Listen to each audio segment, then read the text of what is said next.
Brother, what activity? Direct sa disbanding and erection. Dismantling and erection. Downside to some remote and transfer up. And So- then this one. In this location, This one to you will adjust the platform S02. on the second deck. Yeah. It's good. Yeah. So that it will not obstruct the people. See? Yes, yes. Head Yeah, bump. This one now. Head bump just 5-10 hazard. minutes. This one head bump out. For us, no problem. It's very small. Yeah. We cannot touch this scaffold. Oh, For the thank tall you. guy.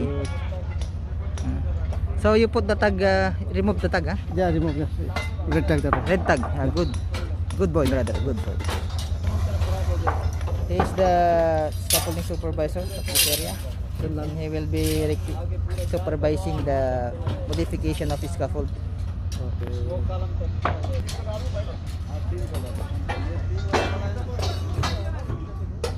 Okay, brother. Okay. Thank you.